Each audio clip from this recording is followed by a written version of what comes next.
Yo, what is up, my friends? Welcome to another episode of Dostcast. मेरा नाम है Vinamre Kasana. If you are new to our YouTube channel, please subscribe because we release new episodes every Tuesday and Friday at 12 p.m. Indian Standard Time. अगर आप इस podcast को किसी audio platform पे सुन रहे हैं, मेक श्योर गिव अस 5 सितारे क्योंकि मैं भारत में सबसे निराले. Today's guest is हम सबके favourite Varun Duggirala, who is the co-founder of Glitch, host of the very popular advertising show Advertising is Dead, host of Take a Pause with Varun Duggirala, and host of Think Fast with Suchita Salwan. 3 podcast ये host करते हैं. He's written a book called Everything Is Out Of Syllabus.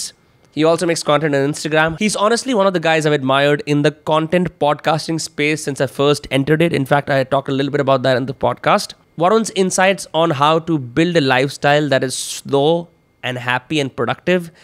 His insights on how to do less and make the most out of your day. And kis tarah se how to have a rich life filled with meaning. All of these things we discuss in the podcast. He's one of the smartest human beings I've come across. He's one of the only happy agency owners I've come across, which is obviously a very good thing to see. The episode with the amazing Varun Duggirala begins in 3, 2, 1. My daughter's in kindergarten. Right. I'm doing a session for her entire class with a mic, so they can learn how to talk into a mic and record that. So much fun. Like imagine, like you're in like upper KG and you get to do that. Won't that be fun for kids? I'm just doing one session for them. Yeah, it's also isko chala le. We should roll now. Is it rolling? Oh, nice. Yeah, it's also in sync with. It's very sly, It's also in sync with how, if you look at some of the polls, right? They say that all young kids now want to be podcasters and YouTubers. Yeah. So if you can hand them the instruments of their choice at an early age, it's just case in point. Yeah, and it's also natural for them, right? Like I know with the podcast mic, because my daughter's seen it around the house since she was pretty much born. She's 5 now and I've been podcasting for 4 years now. So I've had a mic at home at least for 3.5 years. And she very naturally walked towards it. We've done like, put on like a Zoom, I just put on the Zoom call so she can see herself. Yeah. And I've recorded and we've done like random like recordings where I start telling a story and she continues it and I then continue. It's almost like passing on the story. Like I stop at this point, you take it ahead from here. Yeah. She has a lot of fun doing that. Not as much lately though, because she's been, I think as kids get older, they want to do more things. But occasionally she's like, Papa, we should do a podcast. And I'm like, when do you have the time? You're very like packed schedule. So she's like, we'll do it sometime. So It's your unique moment in time because you're a podcaster dad. I don't think a lot of people can say that in India. It's such a small niche of people, right? Even when we were just talking about equipment, how we intuitively talked about different kind of mics. I was reminded of that Picasso line, when art critics meet, they discuss art. Yeah. When painters meet, they discuss where to buy cheap turpentine, right? Yeah. And it's the kind of thing that it's such a small thing. I mean, content creators, sure, they talk about like cameras and analytics, but podcasting overall, we do video because it's where things are distributed. But at the core of it, it's an audio only medium. So figuring audio out, is something that most people don't get intuitively. Like I still think most people don't even level their audios. They're just like, let's turn it on and go. I think it's also the mindset, right? There are 2 sides struggling. I feel on one side, there's a side struggling who were audio first creators who enjoyed that part. Like I never thought I would even think of being a creator because I was always a behind the camera guy. Right. I was a producer, done editing, mild direction. That's the one part I wasn't great at. And at some point when this happened, it was like you're in a studio, there's no cameras, just you and another person having a conversation, which is the part I enjoy. And you get out. So that was very like liberating for me when I started off because you suddenly weren't thinking about cameras, lights, all that stuff. Now you have to think about all of that stuff. So the audio guys switching to video are also trying to figure out how this works. But I feel also the video guys trying to do like you people who, let's say, do Instagram reels who want to suddenly build a podcast. Someone who has a YouTube channel saying doing a podcast is easier for them than to think of what video to make every week. They're trying to figure out how do I make this conversation thing work. So I think it's the answer somewhere midway there because I think podcasts are video now. I think we've all kind of realized that that's the way it's going to grow. But it's fun, man. It's fun to see how this space has evolved in just like 4 years for me. What do you think about content creators shifting to podcasting as one of the many offerings they offer? It's kind of different from, say, veteran podcasters where you just went pure audio only and did that in a time when जैसे बहती गंगा में मतलब उल्टी गंगा बहाने वाली बात थी. I remember the inception of your own podcast as well. It was a long time ago when podcasting was just indie thing. hopeful pitch deck. Yeah. You know, Yeah. and we moved on from there. Do you think this skill is transferable at all? Like if you're okay with say producing short form content on camera, that you can be an effective podcaster. As long as you can hold a conversation and or figure a format that works for your personality, you can. Because I feel we all learn how to converse, and I feel if you're comfortable on camera, you tend to find a way to make it work. The problem might lie is that if you go towards it almost from an interview perspective, and also if you look at it as, okay, this is an opportunity for me to speak, because I feel, especially in the conversation podcast space, it's a lot more about getting your guests to speak, right? And over time, unless your format is about you kind of going on, I feel that's the worry, is that how much are you willing to put yourself away from the limelight? Even if it's like 50% you speak, 50%, you're giving away 50% screen space someone else, versus normally you would keep 100% for yourself. So I feel that's the struggle I've seen many like YouTubers go through. It's like, okay, till now it was all about me. Now to let this other person in and give them a little bit of bhav as well. I feel that's where the struggle happens. Wow, no one has articulated this better than you have. It's really tough to be a better listener, especially when you think podcasting is the way you will express yourself. And so you speak over your guest. Yeah. And you're like, you just become the sounding board for my ideas. Yeah. You know? And that's where the problem arises. But everyone can speak. It's easier to speak on the camera, long form, and express yourself in the most dynamic way possible. It's so hard to be a good listener. But I remember the days of Advertising is Dead. In fact, I don't know if you remember this, but I met you 3 years ago at IVM Podcast. And I was in awe of Advertising is Dead. Primarily because one, I saw the movie, when movie launched in India, you got the founder on, and that is my favorite episode. That is how it was etched in my memory. And it's very surprising. You would add a few nuggets of your own lived world, real world experience, and then let the world speak. Yeah. I generally want to compliment you. You're one of the few guys who cracked listening at that time. It's funny because I was always a person who didn't listen enough. I still don't. In like oftentimes I've had to learn in my own personal life to listen better. I learned to listen, I think, far faster as a podcaster. I did that for a few reasons. So I've always been very conscious of putting my point of view out there, because I kind of feel like I don't want that pressure on me. It's always been easier to throw the mic towards the other person. Okay, you talk. I'll add a few things, but my role here, and now I've finished that down, is saying, what is my role on Advertising is Dead? It's to be almost like I'm a representative of the audience. What would the audience want to know from this person? So I need to go in like, I don't know enough, you know more than me, how can I learn from you? That was great, no pressure. If that's a status I had, which kind of helped me learn how to listen. But I think that changes basis the podcast. Like, when I do Think Fast, for instance, it's about me giving perspective. But even there, I'm genuinely very averse to saying I know things, because I genuinely don't believe that's the way you should communicate. I like to communicate saying I want to know more things. There's a line there. It's a thin line. But the more you go into I want to learn more things mode, life is so much easier on a podcast, even off it as well, right? You are not trying to be an expert. You're not trying to say I know everything. You're not trying to be God help me, thought leader. Oh man, I have so many issues with that word. It's not even funny. And so that's how the whole listening thing became easier. And actually, I think I become a better listener in real life because of the podcast. I think so too. Two things on that. Number one, my friend Raj, who runs Stoa School, he jokes about how you can hire freelancers on Twitter to help you become a thought leader. Yeah. ना 5,000 रुपए दो, आपकी thread लिख देंगे. Correct. So it's clearly there's a lot of people there, right? And the number of people who've written in, and full disclosure, right? A lot of the stuff I put out, let's say on a LinkedIn, isn't written by me, but there's a process I followed to come to where it was. So I would write a lot of the stuff. I initially had someone who would schedule it for me. Yeah. And at some point, she and I worked together to say, okay, this is the way I write. Can we transition this writing style from me to you so it still sounds like me? And we run through the copy, every week, every couple of weeks. And that's the way you transition writing.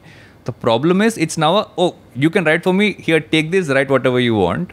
Just make me sound intelligent or like a thought leader. Yeah. That makes every single thread and every single post, what you want is to be clickbaity. But what you should be trying to do is just give value. And both aren't necessarily the same thing. Right. On that, I think what you're saying, I've heard the same from Ryan Holiday as well. He does not write the Daily Stoic newsletter, right? But it seems like he does because he's helped his team understand his writing style and his voice, which is different from what I was talking about. I was talking about how people just delegate their thinking without doing this training process, right? Yeah. And then you can see the inconsistencies in voice. And then like the discerning listener or reader can see through that. They're like, yesterday you were talking about 5 objectives of being a good entrepreneur. Today you're talking about how to cook. Like, what the hell is happening? You know what I mean? Yeah. It's the first thing you learn if you're calling yourself a personal brand, which I think is a good term to use, because there is a personal, and I learned this from, I remember I was doing a podcast with Masoom Meenawala, and she said there is the personal me and there's the personal brand me. And she said I like to put a line between those two.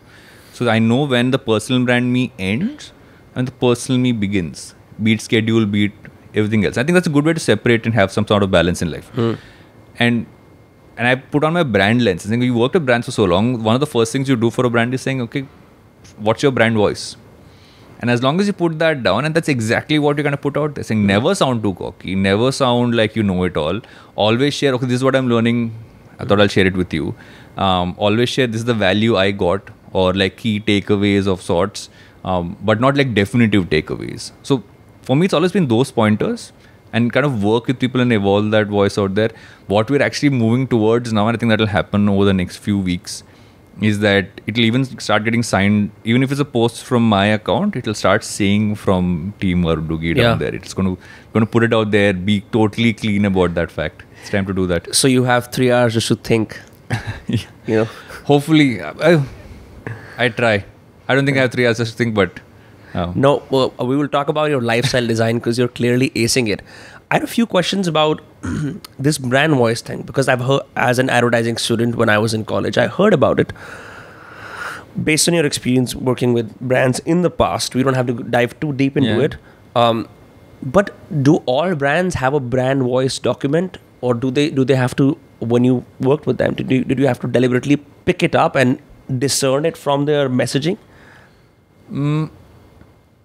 Yes and no. There's no definitive way in which it works. Okay. If you have, like, let's say, legacy brands, the brands been around for ages, you generally have a bunch of things that the brand will say and won't say, will sound like, not sound like, the colors you will use and not use.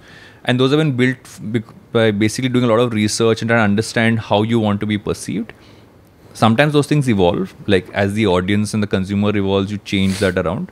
But it's good to have that down. It's changed after social media came in, because till social media came in, it was more about how your voice sounded on an ad. After social media came in, it's like, how does your voice sound in a tweet or on an Instagram caption, which has to sound a little bit more human and not as addy as it would in the other sense. So that's where I think a lot of this has gotten added on in the recent, like, say, decade. But all brands have to have it. If you don't have it, it's not consistent, because if you are working with an agency or even an internal team, those people are going to change. How do they know how you should sound? And unless you have those things, like I remember, like, what is Netflix's voice in India? Netflix's voice in India is you're a fan of content. Look at anything Netflix puts out, any caption, anything else. It always sounds like you're a fan of any form of content. That's that fan voice, which is why, like, even when I remember when we first started working with them, even when, like, Game of Thrones episode would come out, we would tweet to, let's say, the Hotstar account on something, because that's the voice. You are the fan. You don't necessarily want to kind of only talk about your shows. So in the same way, you could, I can think of a bunch of other brands, like think of Dove, think of any others. And you can almost imagine a human being writing it, because in essence, what you are selling is not a human object, right? It's an inanimate object. So what happens is that unless you make it sound human, how will someone kind of feel a sort of connection to it? Right. Almost like connecting values, right? You're connecting a value chain. So that's why I think it's important to have it. Most brands have it. A lot of the startup brands build it a little later. If you look at some of the guys, like I would say, before you hit your Series A, you don't necessarily have a consistent voice. Once you hit your Series A, you have gotten in that larger agency to kind of build that for you, which is when the voice starts to get defined. And then do brand voices become restrictive, or do they then unlock more creativity? And then a second part of that is like, do brands, in your opinion, and even for yourself, do they necessarily have a document? Or just like, for example, if you work in the Rolling Stone magazine, they will teach you the beat, right? They will teach you the style in which we write. Rolling Stone will be more edgy. Vice will be more edgy as opposed to, say, Business Standard or something else, right? So is there a document that you've seen that companies have? Yes. But there are brand documents you get. You get an entire immersion into the brand itself. Sometimes it goes into days of meetings to run through every aspect of all the elements in the brand, like what you can do, can't do, to the smallest T. Because you're also going through design, you're going through fonts, you're going to say what kind of imagery, what kind of people you portray, what you say, don't say. So I think legacy brands have a lot of that because they've had years to work on that. With new age brands, it's a little bit more, okay, let's go with what's out there in the market, what's going to work with the consumer who's just kind of seeing my Instagram posts and stuff like that. But people need to have it. For personal brands, I feel it's a little different, although I've seen those. Like I worked with Manish Pandey earlier in the year, right? Because Manish kind of came on, helped structure our YouTube team together. And one of the first things he and I sat down and he said, you should really define what your voice sounds like in each of your platforms. We did that. It also has changed a lot because I don't stick to boundaries generally. So I always try to go beyond them. But it at least helped clear out what kind of consumer am I going after on a LinkedIn versus who am I going after on Instagram versus YouTube. They aren't necessarily the same because I used to just literally take the same thing, post it everywhere. And once we tweak that, we've seen that there's genuinely been more growth and deeper engagement with people. Because, okay, I know I'm going to get X and Y from you on LinkedIn. That's why I follow you there. I might not necessarily follow you on Instagram or might not even know who you are on YouTube. So when I put out the first episode of Take a Pause, or was it? No, it was earlier called the Varun Duggirala Show. So with Ranveer, I remember one of the first comments was, "Okay, for your first ever podcast, this is very good. Good job. Keep it up, right?" And I'd already done like close to like 120 episodes of Advertising is Dead and all that stuff. But they didn't know who you were. They didn't know who I was. So you should never assume that people know what you're putting out in other platforms. But you got to kind of look at, okay, who am I targeting here? In some cases, it might be the same. You don't have to manufacture a different you, just showing a different side of you in every platform. What do you make on Instagram? Seems like it's devoid of industry jargon and industry speak almost completely. Yeah, I hate jargon. Which is, commendable, because you would assume that someone who's owned an agency for this much will have those words and those keywords embedded to the point that they might sound very tempting to parallel agency owners or people in the same industry. But as far as audiences are concerned, it's almost like they have to rise up to the occasion to understand you. In your case, it's the exact opposite. It never feels like, it just seems like you're just this Zen guy doing stuff. It never seems like you've run Glitch for so long. So here's the problem with jargon, and I have an issue with jargon everywhere, right? Like when I talk to like someone who's a venture capitalist and I hear a term called CAC, I'm like, well, one sec, what is a CAC? I hear someone advertising, they'll mention, I heard recently someone asked me a question about what do you think of mad tech? Like, what is mad tech now? Since it's marketing technology meeting advertising technology. They combined made mad. I'm like, you make these terms so someone can ask you that question. And it makes you seem more intelligent because you have added jargon there. So, in some cases, like the finance ones I get. Like, why is the CAC important? Why do you call it alpha, beta, not call it plus, minus? I get it because I know in the finance world, you have to come up with these terms because otherwise it's just like, it can just become too simplified for that space. But one of the reasons I do that is I've always hated jargon because I've always hated to ask someone, okay, don't ask me to ask you what it means. Explain to me what it actually is. And thankfully, because I started off in a place like MTV and Channel V, where we were told to have zero bullshit, to kind of get to the point, don't like try to do no build up. You didn't have teams, you didn't have anything else. So my training was that, because that if you tried to be too gyani, you would get one not a literal smack at the back of the head, but you would feel it. Would Raghu shit talk to you? Raghu was my first boss. Yeah, was he Raghu was around? my first boss. So Raghu on camera, Raghu off camera, two very different people. He would have moments when he would switch off camera to that mode. Yeah. But I'd say that he was actually the right kind of person to start off with, because you were intimidated by him, but he would give you deep insight. Yeah. Like he had a deep understanding, still has, I'm pretty sure, a deep understanding of human psychology, what button to push to make someone react, which is why he would seem that way on camera, because he knew exactly how to make that person react that way on camera. And we were all taught that. The reason like I enjoyed doing reality TV as a producer for so long is you were literally dealing with people saying, if I put this person together and they're so different, but there are some triggers which they have as human beings, if you put them together and you put them in a space that will incite more tension and make them react, you're literally learning about how human beings are. And that was the most interesting part about it. We also had to sometimes pull back and say, no, you're taking it too far. This is going to be damaging for them. And I've had like moments when, like, I remember after the first time I met someone cry on camera. On Roadies? This was on Roadies? No, I did a show called On the Job. Okay. So Roadies, I did research. I didn't go on the shoot itself. But my first reality show was a show called On the Job. It's basically a career-based reality show. And I remember we formed teams. In this one team, there was this one girl who was under a lot of strain and she cried. And I'd anticipated that, so I'd kept a camera crew ready. And as soon as she cried, like I had a signal, because me and my camera guy kind of synced together. He shot it. I felt really bad. I felt like I have manipulated someone and gotten them to cry and shot it. And at some point, I realized two things I did after that. In some ways, I felt helped. One is I remember Raghu sitting with me and he's like, they signed up for this. We told them it will be high pressure. Yeah. We know they knew what they were getting into. So you don't have to feel sorry for the fact that you did your job. Did you do anything to hurt them? You didn't. You built the show in a way and this happened. You made sure you captured it. If you didn't capture it, you'd have done all of that for what? Like that person has cried for nothing.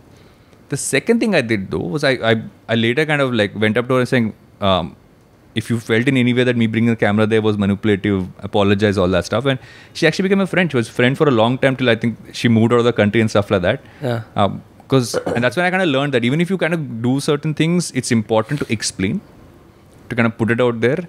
But yeah, I learned a lot of that stuff from Raghu and that entire initial bunch who used to do Roadies for the first 5-6 years.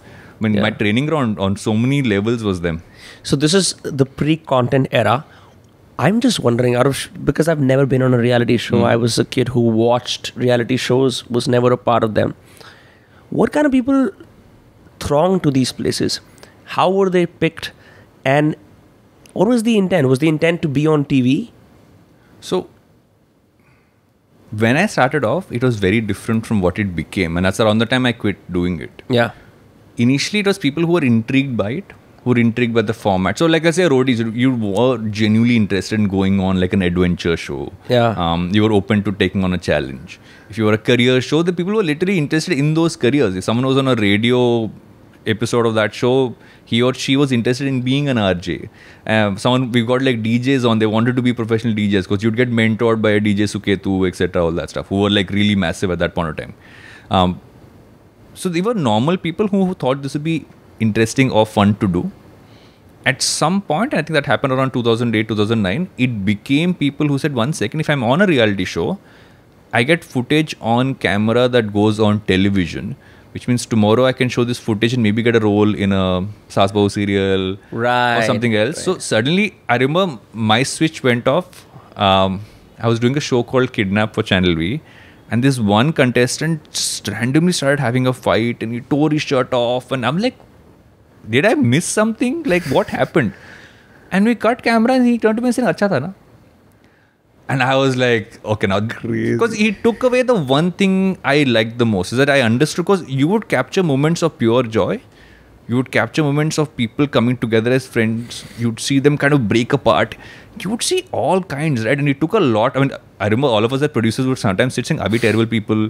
But when you would see like really nice things and talk, no, we're also good because we're making people happy as well. We're also good. It was this very like, all of us I remember would have this like existential question oftentimes.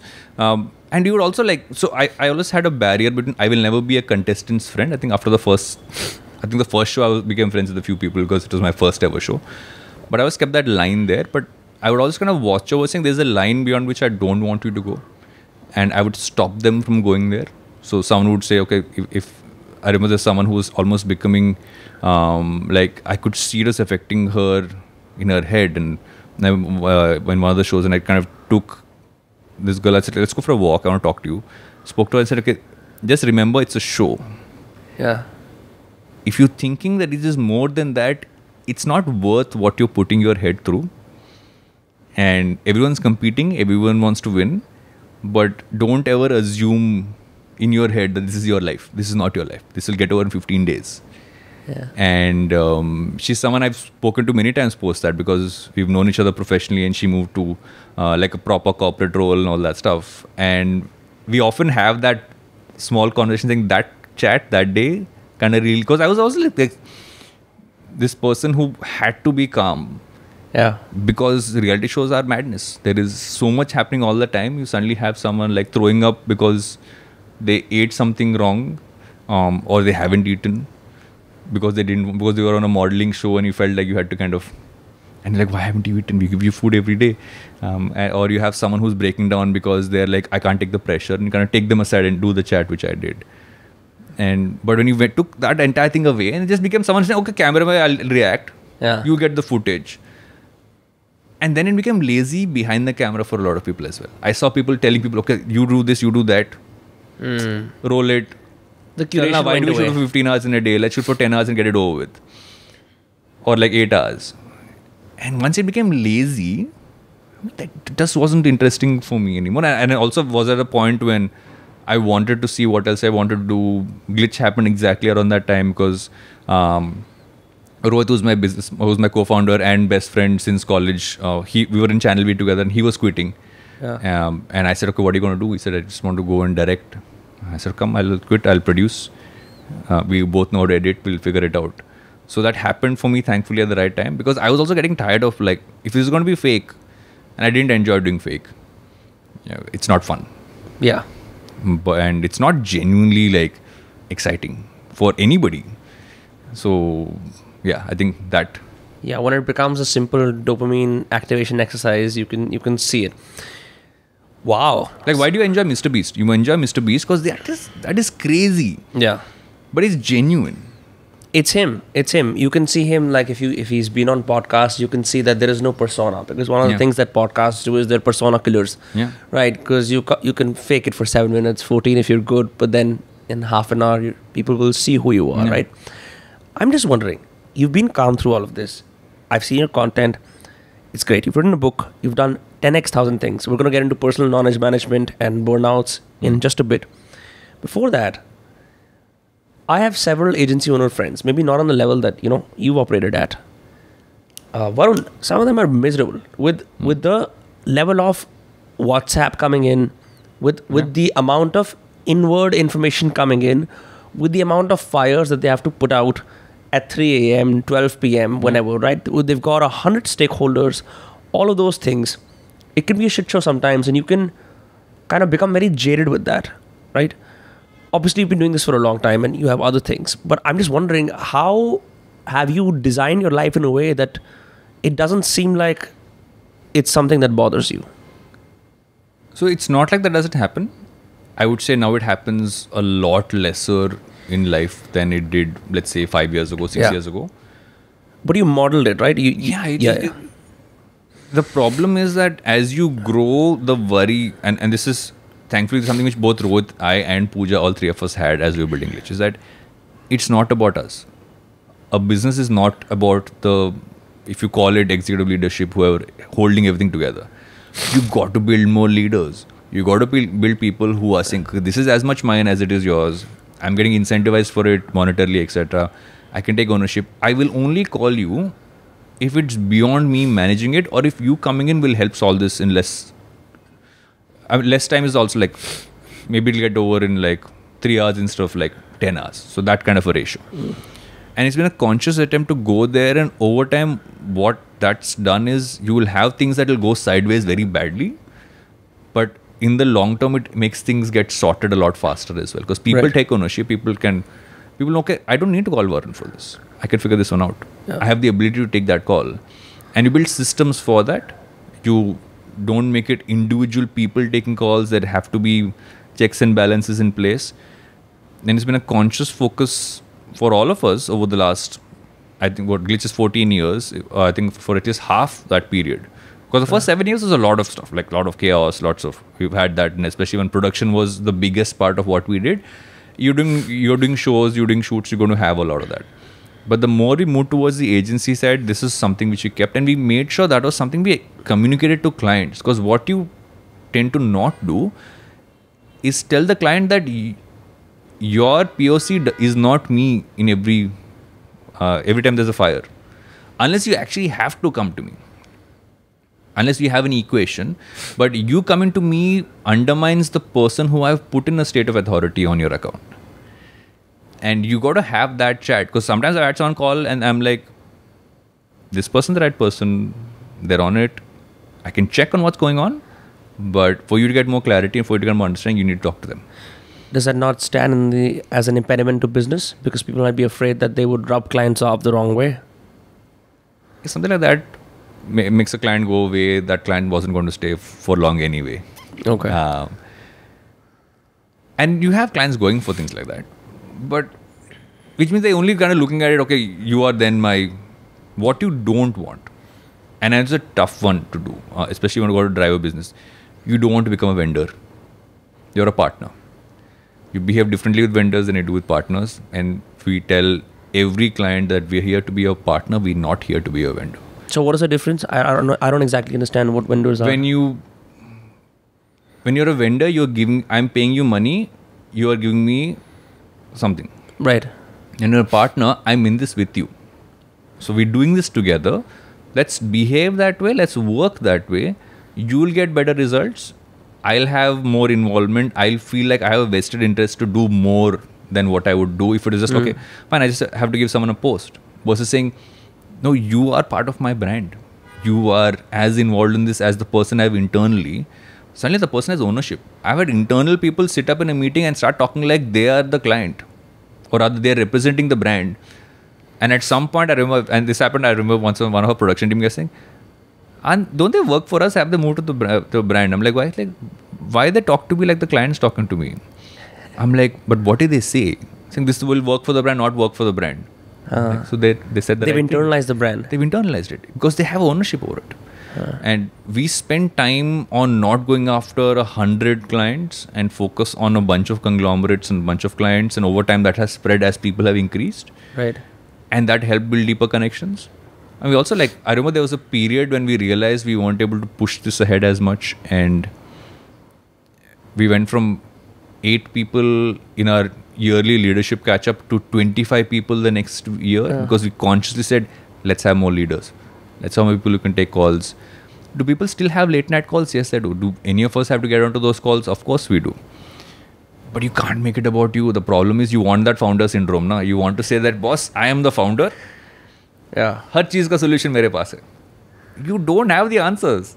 I don't have most of the answers. Half the time I'm calling someone saying, okay, क्या कर सकते हैं? And at some point, even our guys are like, no, we'll only keep you in the loop. In case we need you to have that chat, we'll call you in. So that's how we've done it. And it doesn't mean you're handing over pressure to someone, but you're giving them ownership. And you're giving them the ability to say that if you feel you can't figure it out, you can pick up the call on me. I'm not saying you have to only do it yourself and you need to let me sleep.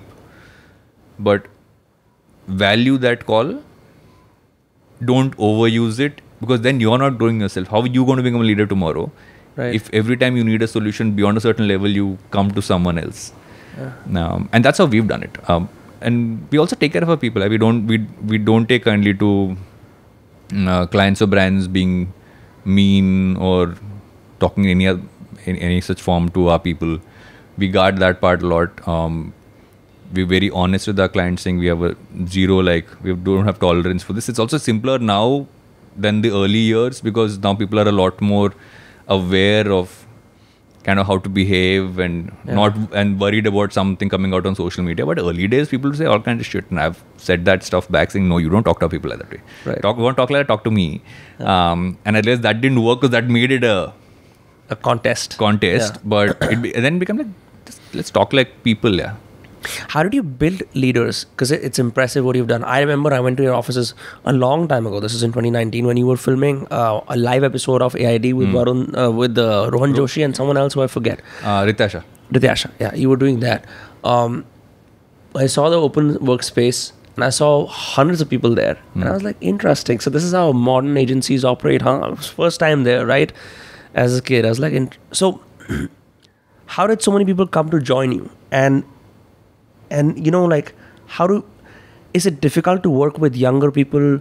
Do you ever think, I'm going to pander them by saying you can, watch Netflix in the office? Like, Well, I guess could watch Netflix because they were a client, still are. So that helped. But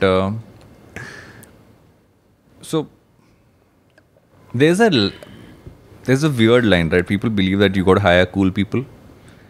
But what we realized very early on is cool people don't necessarily do the best work. Yeah. You got to hire people who will do the work and then give them the freedom to do it how best they can do it.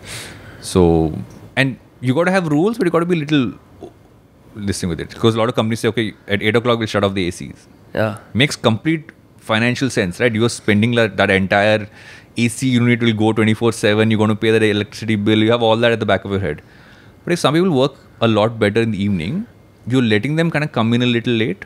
And if they want to stay on later, stay later. And if they're overdoing it, tell them 1 second. Why are you every day staying on till 1? Go home. Come a little earlier, finish it off and go. So you calibrate that part of it. It's about conversation. It's about talking to people and understanding what works and what doesn't work. Becomes tougher the larger you get.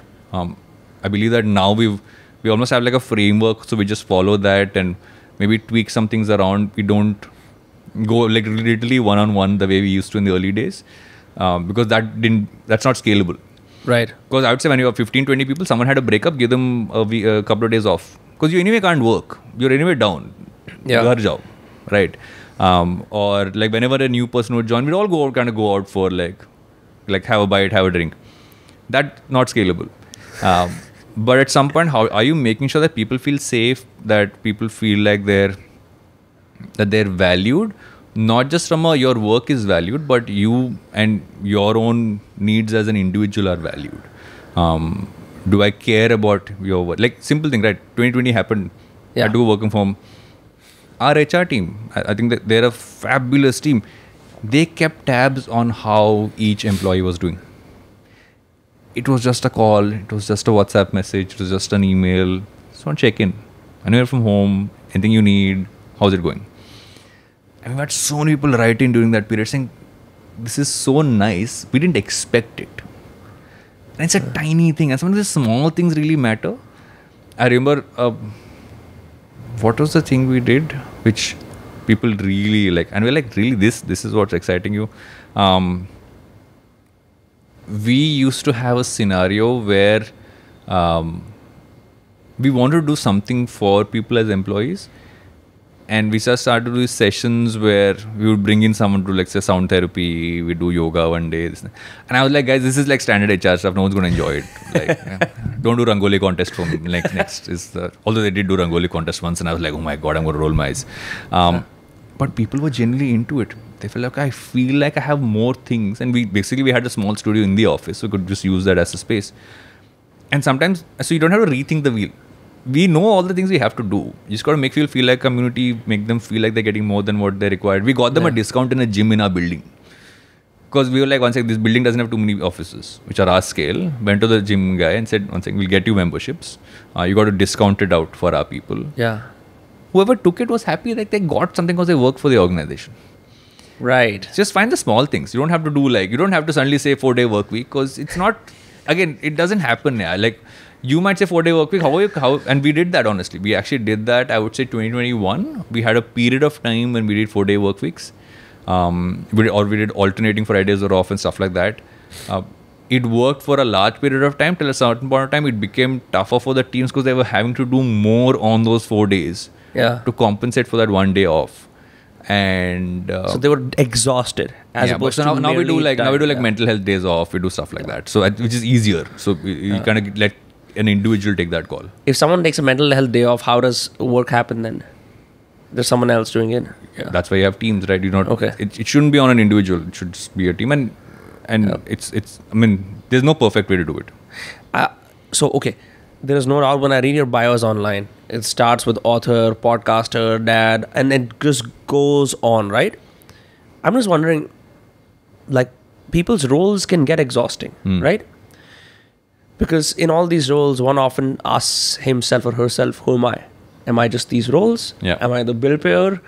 Am I the content creator? Am I the agency owner? Am I the dad, right? Yeah. You've, based on social media, which could be elusive, I don't know, right? You've surprisingly managed to keep your head where it's at and do fine and even like put out content that is meaningful and engaging.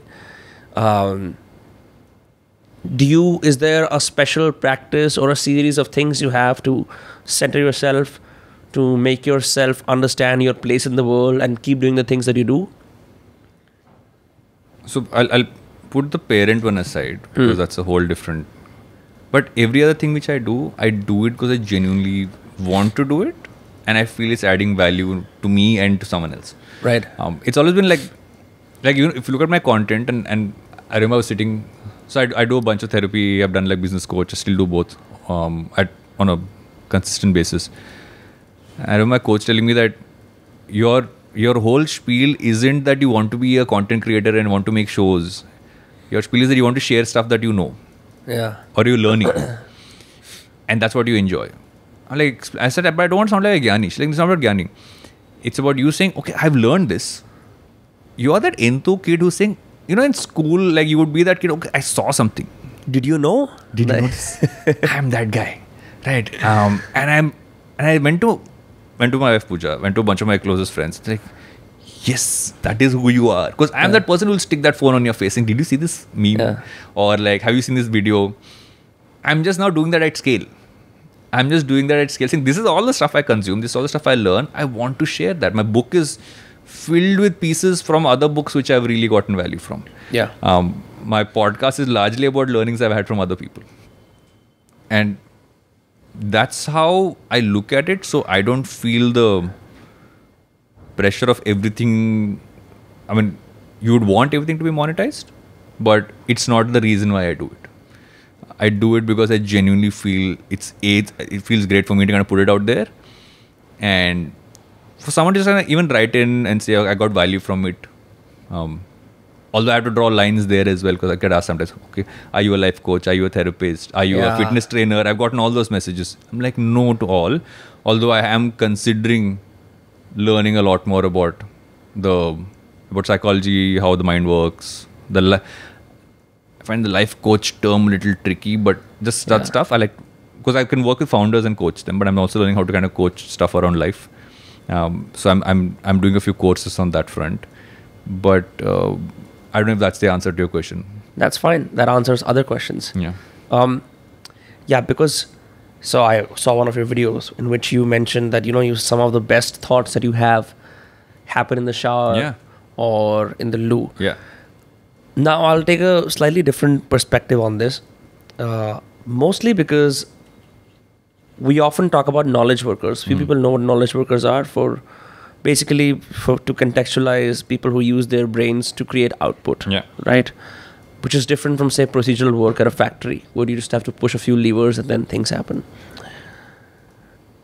My own experience around other knowledge workers and whatnot is people don't really schedule in leisure, especially younger people in their 20s. They don't schedule in leisure. And working long hours is akin to, it's celebrated, right? And even for myself, it's sometimes very difficult to take off that cap of work and just schedule in leisure, because the instinct is, ab main leisure schedule kar raha hu. So now I have the pressure to think or to relax, right? And it's such a tricky problem.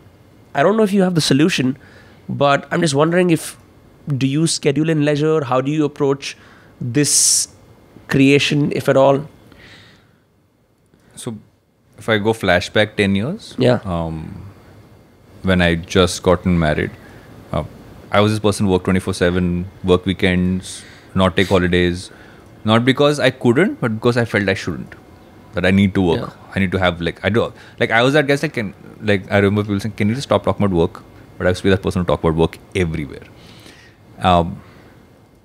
Me marrying Pooja helped because Pooja had a very clear line saying, this is when my work ends, this is when my life begins. So once she would get out of office, and she wasn't at glitch around the time we got married, but she was in glitch pretty soon after. I get out of office, I get into the car, work's done. Unless it's an emergency, that part of my brain is shut. Yeah.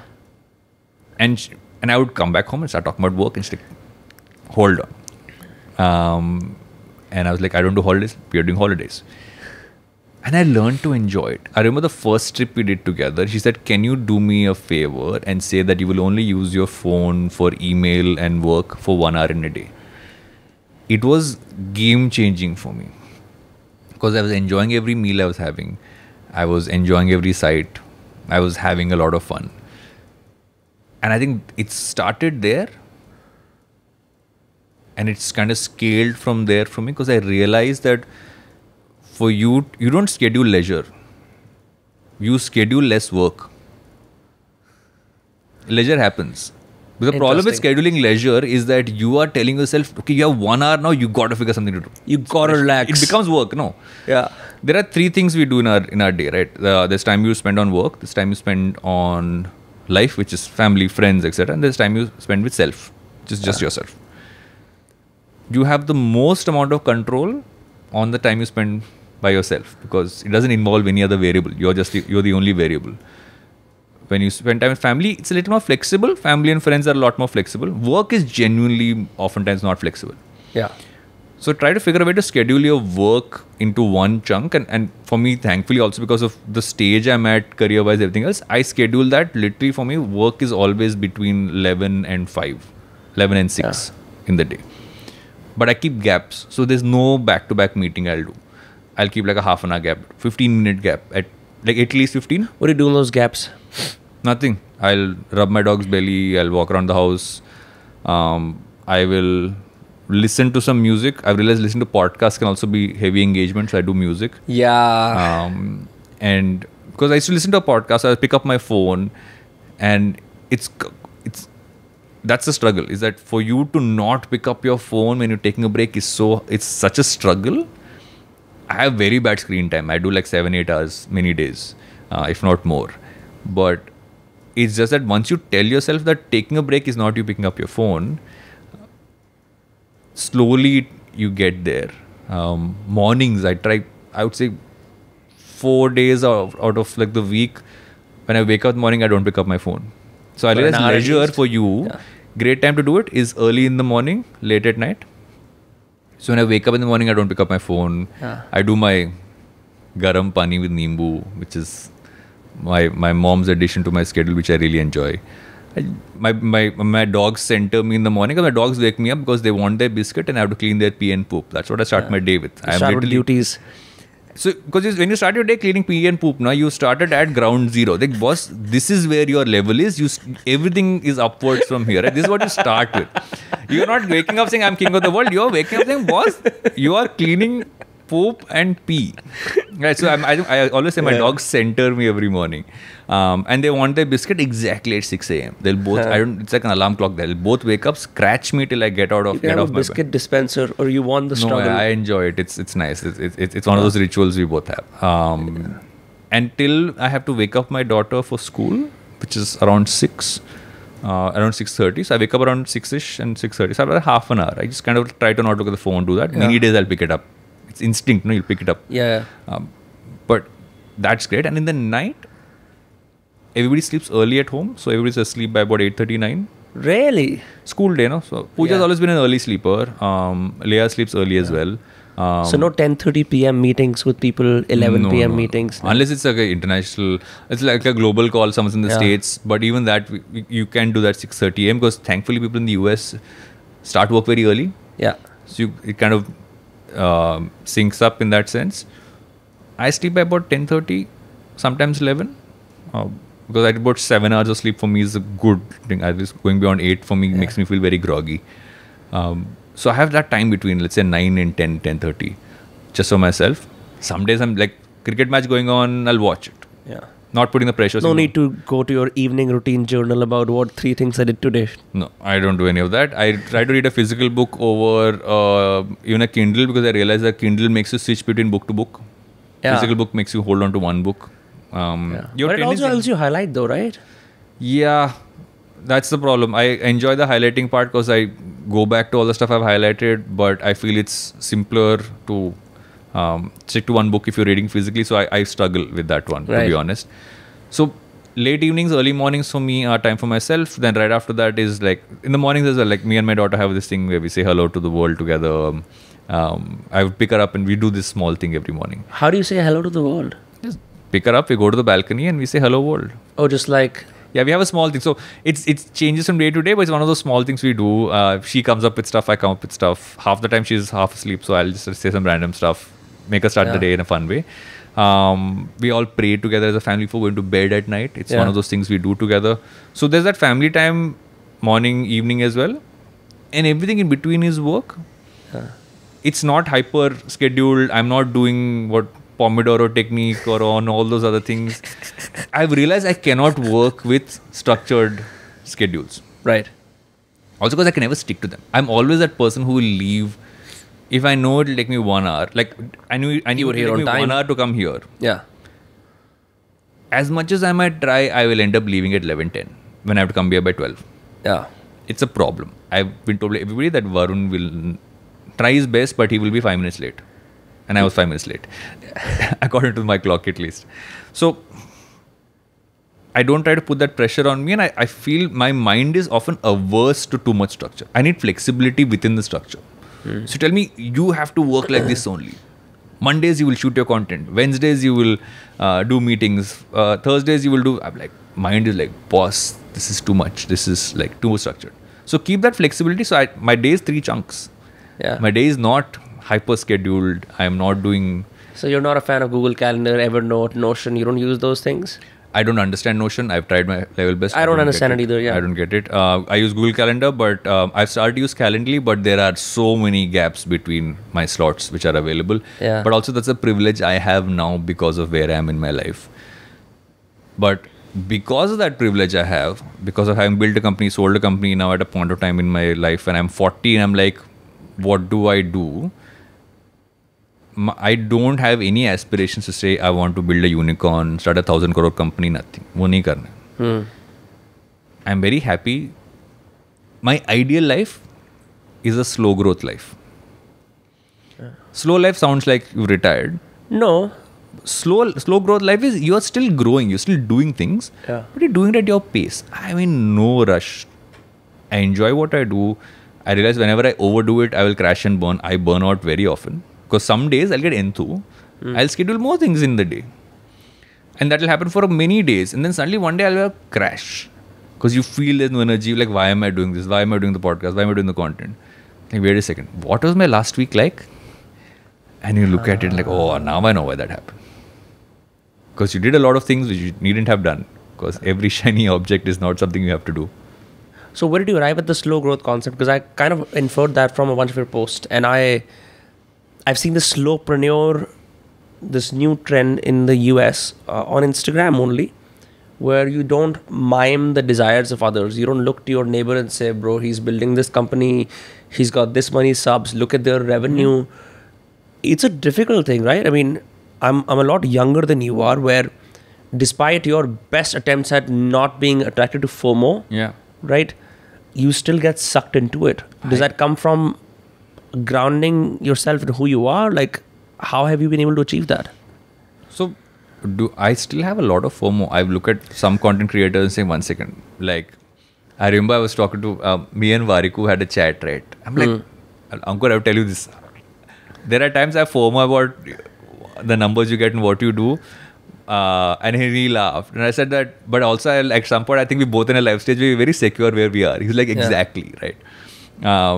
And it's that as you grow older, you can either say that I'm chasing every single shiny object because I can, and I will do as many opportunities as I can get, or you're saying, 1 second, what is enough? Because what are you doing it for? Like, it's like, your life is not like, okay, endless stream of work. and the payoff is you can be happy and retire and relax. But if you could have a mixture as early as you can, wouldn't you take that? Like, I can choose to one day not have any meetings, go for a swim, and not do anything. I've sometimes thought, is that what I want to do in general? Why am I even doing content? Let me not do anything. Let me just chill. Yeah. But I know I'll get bored. So you got to find that enough for yourself. It came to me, I would say, early pandemic.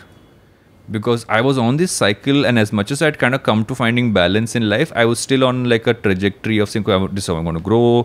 This is what I'm going to do. This is what I might build in the future.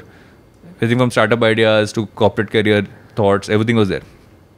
When the world went on pause, and also when I sat down to write the book, and I think the book happened to me late 2020 when I got the book deal, and I started to write it in March 2021. The more I thought about it, I realized I was doing a lot of things because I believed that's what I was supposed to do. Like, you are a one-time successful founder, so you need to build a second one. You build a company that's been sold once, so you should obviously build something to sell again. You have the opportunity to go to every single panel discussion, every single speaking gig. You should do those things. I'm like, do I need to? And you mentioned Ryan Holiday a while back. Yeah. Ryan's someone who, like, I genuinely do channel a lot because I really weirdly enough, I had an Instagram chat with him the other day. Yeah. I had posted something, and I generally always, if there's someone I really like, and if they like a story in which I've tagged them, I will respond. And I'd put something out, and he'd done that, and I'd messaged him almost like, I think, a year and a half ago, and he replied now, which is amazing. It's amazing. It's Ryan Holiday. It's fucking Ryan Holiday, right? And then I just generally asking about his new book, and he was telling me it's coming out in September and stuff like that. But what I like about is, look at the amount of things Ryan Holiday does. But at some level, it doesn't seem like he's killing himself to do it. Because he doesn't look like it's struggling. Yeah. Why does every content creator look like they're burning out? Because they're doing so much. Like, why are you wired at 2 a.m.? Because you drank coffee all day long. Yeah. When are you going to enjoy this? Even if you're someone who's mid-level manager, let's be honest, you have the ability to say, there is a line. There is a line where work cannot take over. Does that mean you will grow lesser than someone else this year? Yes. Does that mean you'll be more satisfied in the long term? Yes. Because you're doing what you want to do. Now, someone is very happy doing 50 startups, let them do it. That's what keeps them going. But you got to ask yourself, is this what you really want to do? Genuinely you. And every time I've sat down and done that, and it's helped to do that form of reflection. It's also helped to do therapy, do all that stuff to figure it out. What also has happened is that through the pandemic, me and my wife Pooja were both kind of going through a process of understanding what we wanted to do. If I can even call it a second half of our lives, because I'm just hit 40 now, a couple of weeks ago. And happy birthday belated. Thank you. And I realized over those 2020-21 is that it gave me time beyond figuring out things at work, figuring out chores at home, to really say what keeps me excited. Because you've done one journey, what you want from life can change. And I feel that now I just genuinely have gone back to saying these are things that keep me happy and satisfied. And these are things that I enjoy. I just want to keep doing that, and I will share maybe. And as I've shared that journey and those things that I've learned, suddenly I'm seeing all these people who are saying one thing, this feels fresh because everyone's talking hustle hard, and hustle is not bad. I want to clarify. I once had this long chat with someone and I said that, but are you anti-hustle? Yeah. And I cited something I heard on a masterclass. On the masterclass app, there's Robin Arzon. She's I think she heads the training of the performance part for Peloton, and she has a masterclass on fitness. The fitness company. So she has a masterclass on the masterclass app, which is on mental. I forgot what it was. I think it was mental performance or mental fitness. Right. She said that hustle culture isn't bad. Our problem is you take the wrong things from hustle culture. And the explanation was, you're taking that, okay, working 24/7, 365 days is what hustle culture is. But what is hustle? In Desi terms, hustle is jugaad. Find a way to do all that work in less time. No, that's actual jugaad. That's actual hustle. Why does it have to be literal, do it 24/7? Why do you have to burn yourself out for it? I thought that is a great way to explain it, is that you can hustle, but if you're smart hustle, then you can still get the results, but you aren't killing yourself doing it. So then what about when you had that moment when you realized, I don't need to do this, I don't need to build the next startup, I don't need to work as hard as I'm doing right now just because my contemporaries think so. Say someone is in the same boat, right? But they have lots of stakeholders, and it's a very weird thing. Full confession, right? Is so many creators that I've spoken to, especially, or even like business people, it's this very weird thing. Yaar, I can't quit, yaar. All these eyes are on me, yaar. I can't do it, yaar. Like, there's so much at stake. If I do it now, like, all hell will break loose. And a few things stem from that. Is like, is it because people have a very strong sense of self? Is it because they've never been fed other narratives? Or is it the fear of losing? Because, if you're used to producing a standard quality of output, taking a break often comes at, or taking things slower comes at a cost of not being number one. So how do you make sure that your competitive instincts are fine-tuned while you, like, get this part sorted as well? It starts with taking that first break. Okay.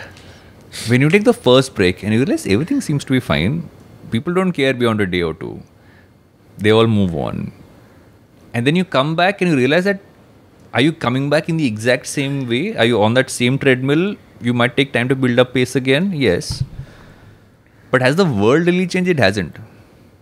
So you need to, I would say, start small. Like, for example, right? I'll take a work example. There was a time when you'd get like a client call every weekend. We started saying that, so we don't work weekends. Can this wait till Monday? We're not used to saying that to a client. Huh? Many clients like, what? 60% to 70% of them respected that and said, I'll call you on Monday. But you started by saying that for the first time. Same way, if you tell yourself that what will happen, everything will go wrong if I take a break. Right. Then that your break will also be filled with you thinking about that. Or you think, no, I'm trying it out to see if it actually works. Can I sustain this? Can I figure a way to make it work? So if you're taking a break from your podcast, for instance, bank enough episodes, schedule them out. That's what we do. That's what I do. How do I do so many podcasts? I bank them out. Yeah. The only thing I do on a daily basis, because I enjoy doing it daily, is I record my reels that day. Yeah. I have a few which I bank just in case. They look like they come from epiphanies. Yeah. Random I sit epiphanies. at literally every day at 4:30. I will sit down saying, what am I recording today? And but I store stuff. I bank ideas. So I have notes and notes and notes of one-liners, something else, all that notes. So I'll run through them. What is kind of clicking with me today? Yeah. And I just go with that. Because I think that brings out the emotion as well. But going back to what we were saying, you will not know the value of it till you actually do it. And at some point, you got to do it for yourself. Forget what look at the alternate. Let's say you stick on the treadmill.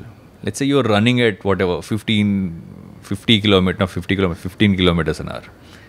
At some point, your body will ask for rest. So either you'll fall flat on your face, which means anyway your quality of your content will start suffering.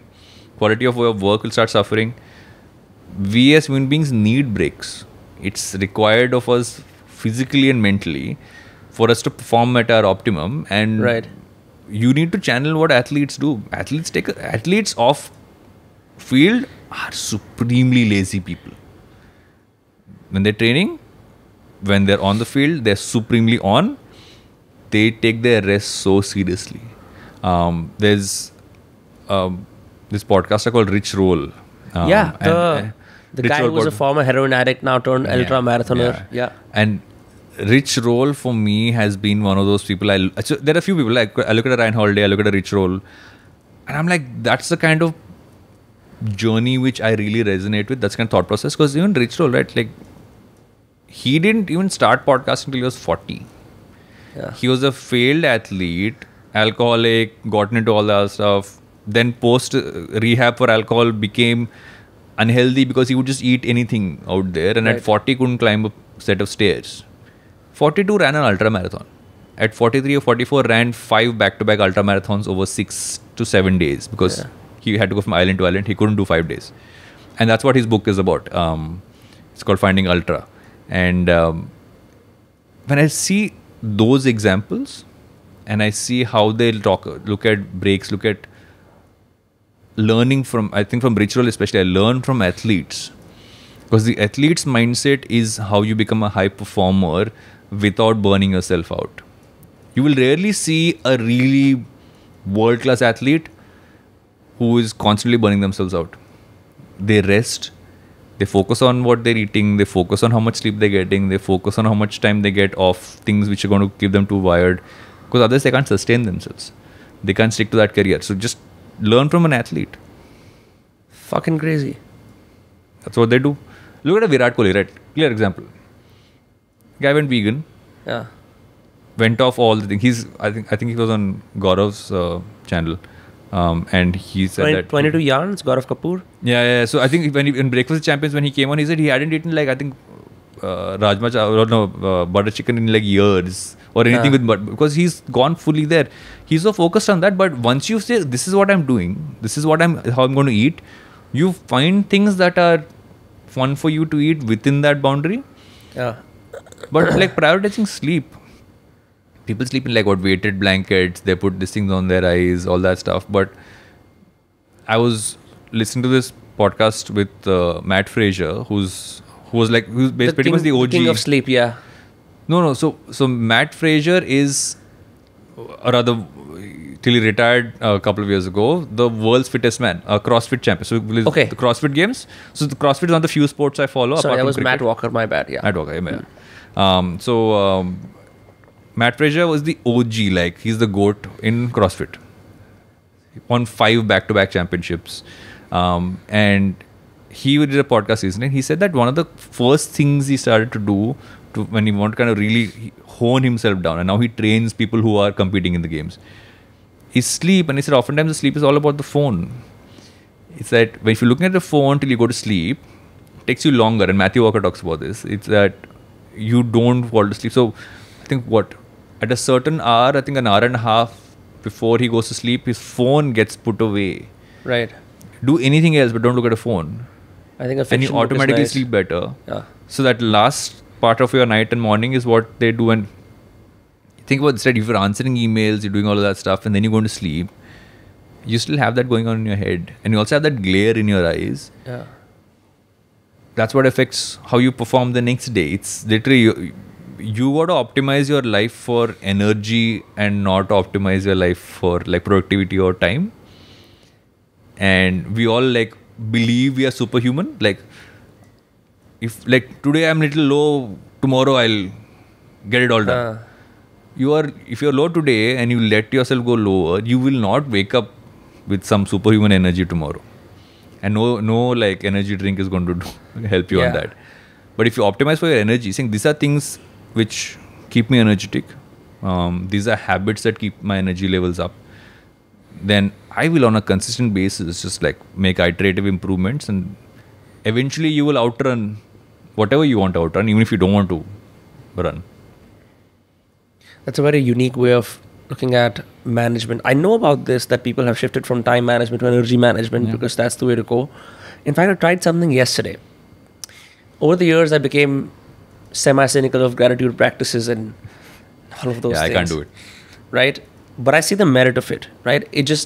I think it's really an identity problem, because if your identity is not to invest it in the gratitude thing, you might do it for a day. But just like atomic habits wala jo idea hota, if you do it for 30 days, it's going to be far easier for you to talk about it freely without having that, cynic at the background. Oh, this is useless. I should just hustle hard and all that. Now, I was really sick yesterday and the day before. Like, we recorded a podcast with the woman I was telling you about. Like, sick. I was just blowing my nose the entire time. Horrible time. This happens to me whenever I come to Mumbai, because I come to Mumbai with a hit job idea. I'll do 100 podcasts here, right? Take all the meetings and I'll go. I'll do no social calls because they'll waste my time, make me less energetic for the podcasts. As a result, what happens is I either lose my voice, I lose sleep, or I have a sickness. So this time, even though I did a podcast a day with all my research, everything else, this time was probably the worst because this time I actually fell sick. Last time I was only just my voice, then my sleep. This time I was like, something is wrong. I'm not doing it right because I'm always coming here and falling sick, and I don't fall sick. I have great immunity. So what is the problem? I was like, oh, because I'm here for the last 4 or 5 days, I've just been on work mode. Imagine like if you're at home, you can take breaks and whatnot. Here, I haven't even told people I'm here because I just want to work. Yeah. But my brain doesn't know it. So for 5 days, it's on, right? And so yesterday, I was like, not only am I sick, I don't know if I will wake up happy and excited to do the things I want to do tomorrow. That's the same time I chanced upon like this some Jay Shetty reel or some other stuff that I saw, some monk. And he's like, if you want to have quality sleep, and I'm saying this as someone who uses blackout curtains, magnesium biglycinate, and fucking L-theanine thanks to Dr. Andrew Huberman. I do everything, right? He's like, remember the good things you did that day. It's like, who's going to do that? But, I was sick and tired. I was like, why not give it a shot? So I generally allowed myself to take credit for the things I did. Dude, I woke up smiling this morning.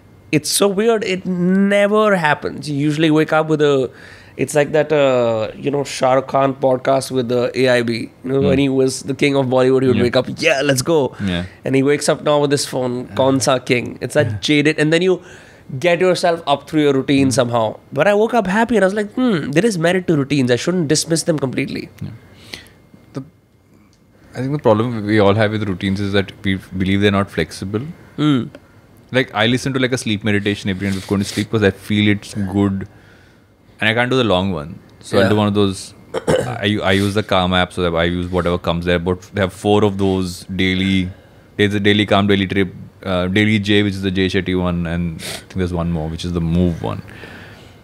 It kind of lets me sleep with that thought and not with the work, like you said. Right. You got to find some of those triggers. It's also important, and I think one thing which you just said, you also realized that it was the work. We often don't realize what is draining our energy, and it sometimes might not even be the work. It could be one small thing you're doing.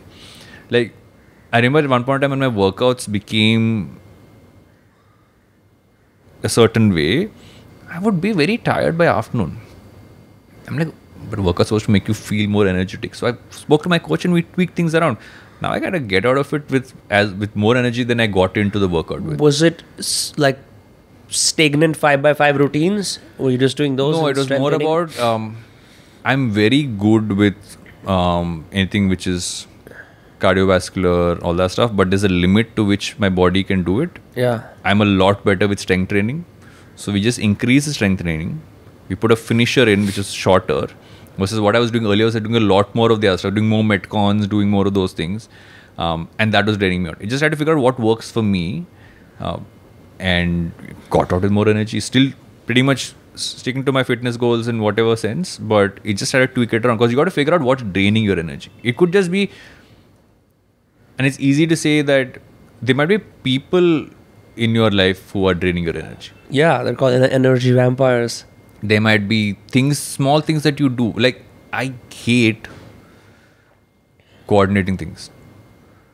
Right? Maybe because I have PTSD of coordinating things a lot through my career. I was producer jobs. So, I'm like, okay, I try to do that as less as possible. I try to surround myself with people who can organize things, coordinate things. I still can do it. But I know beyond a limit of me doing it, it's going to drain my energy. It's going to make me feel like, and then you got to find things that boost it, right? Like for me, like I realize the easiest thing to do is to like, everyone says, no, you do meditation, do this and that. You have a few small things you do. Like for me, just like you got to have a bunch of playlists, play the right music. Like for me, because I have 2 kids and I have 2 dogs at home, so it's great. You got to spend time with them. It's super clean, fun, and being with kids energizes you. I mean, I'm not a dad, but I can say for a fact it does. Yeah. As long as you have the right, do you become a dad with that thought process? No. Yeah. Because initially, I think for all parents, what we don't talk about enough is when you become a parent the first time, the first couple of months, you have no idea what's going on. Your whole world's been turned upside down. Everything and every way in which you day and life function changes. So it takes time to get through that process. But once you cross that barrier, it's like, it goes between, let's say, a month for some and 6 months for others. Then it just kind of like, it's amazing because it becomes a part of your routine. There's a certain innocence to it, because I think kids are, it's just that they're curious, the things they're doing. You also see progress. You see like just how, like my son's now 10 days old, 10, 12 days old. My daughter's 5. I wow, can see. Sorry, I'm just going to stop you there. So you're just living with that magic of someone being born to you for the second time and they're just 10 days old? 10 days old. That's just like a part of your life that you just lived this morning and you're here. Yeah. That's crazy. And the second time, the first time I was tough for me. The first few months were like still trying to figure out. Second time from day one, I'm anyway on dad mode. Yeah. Just naturally transition into dad mode for the second one. And it's just beautiful to also see how my daughter's changed, right? How I'm seeing her suddenly act older, feel like, oh, this is my younger brother. Yeah. And so it's you got to give yourself the time and space to focus on that, not pick up your phone, not go for some party that someone's having. It's like, hang around doing that. Yeah. And the more you learn to enjoy that, the less FOMO you have. Like, I don't have FOMO. Like, no, why am I not going partying more often? Why am I not out and about as much? Why have I not gone on a book tour? Like, do I want to really be away from the kids that long? Maybe I'll do them sporadically. At some point, you just got to gauge and weigh those options out and see what holds more. And there's this Stoic thing, right? I forgot who said it. So is this essential? Is this essential? Marcus Aurelius said this. Right. And it's just that, like, you got to figure out I go back to the shiny object. We have a shiny object problem in the world, right? Oh my God, that's like a cool thing to do. Let's do that. Especially people on the internet, because the avenues are exploring tenfold now. Yeah. It's like, someone asked me, why aren't you making dance reels? I'm like, I can make dance reels. Not like I can't dance. But is that really going to be something I need to do? Is that really required? Not required. Why aren't you doing personal finance content? Because and let's be honest, I am not the world's biggest expert in personal finance. Have I managed to over time understand how to manage my own money? Yes. However, done that, work with experts. Yeah. That is so generally someone says make personal finance content. My response is, my content will pretty much be one line, is that I don't know enough, so I work with experts who know more than I do, and try to at least understand the jargon enough to do that. So it's going to be 1 90-second reel at max. But it's not essential for me to do that. I can spread myself thin and do everything that's required, but I don't get to enjoy this then. The days I have to be out and not be home for the time everyone goes to bed, is the days I really miss that part, and makes me realize that that's something which I really value a lot. Yeah. And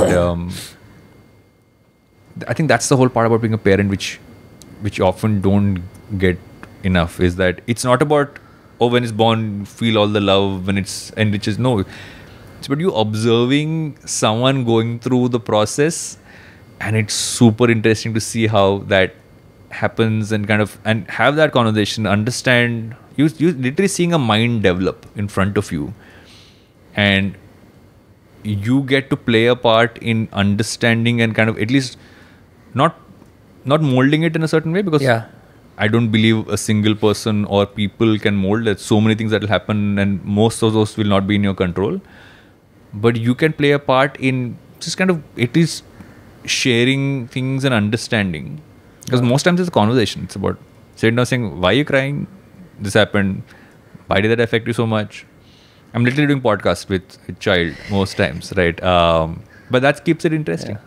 I think the quality of your private life is so enhanced by having a family, that I don't think you need to make personal finance content, because when your void is fulfilled by so much, like you would just have that private win. Yeah. There's no need there's no need to make everything public, which is, I think, the problem now is we've been told several times to make vlogs, to also do this. I'm like, what is the need? Yeah. Why don't I do content with my daughter, right? Yeah. Whatever I've made with her has been her choice. She has asked me. Yeah. I have 2 dance reels. Both were her idea because she and I watch reels occasionally, a couple of times a week. She's like, Papa, I want to do that. Like, I sure want to do that. And I want to do that. But will I get like a brand campaign and do it with the daughter? I would like seriously like question that aspect and kind of think about it. So for me, it's that aspect of like, do I make that choice for her? And does my private life have to be all out there? Not some parts of it we share because we think it's fun as a family to do that. Yeah. But we're also mindful, and I feel that the more I've had like followers grow, more of the audience grow, I actually tended to pull back a lot more things. Yeah, you become more protective. I look at my archives and I go, let me just archive that content. It doesn't have to be out there. And it's also because I am not running the same race. I'm not doing this to achieve something. Like a lot of creators, this is the first thing they're doing. They're building something. They're building a business out of it. They're building themselves as talent out of it. Yeah. I've done that part, and thankfully that part has kind of gone well. And I'm going to just do touch wood for that. But you can touch it with your sock. It's okay. It's right there. The head is wood enough.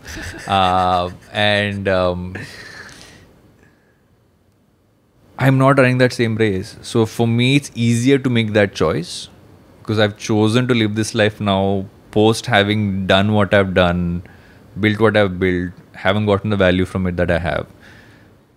But you got to be able to figure that out for yourself as an individual and say, at which point has it gone beyond what you actually want and just become vanity? Or what someone else has told you need to do, or what someone has told you to add more into it. Because that's like an endless loop. Yeah. It's like you have to be. I mean, I see this a lot now that this whole thing is taking off. I have never had this many advisors in my life. Unsolicited advisors that I really appreciate. Yeah. But it seems like everyone has a career plan for you.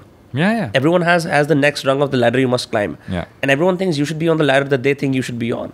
Yeah. And like, what if you want to say swerve to the left or to the right as opposed to just go on the top? They're like, it's unacceptable because everyone assumes that they can dehumanize the part of you that is the goal setting part and just set that out for you.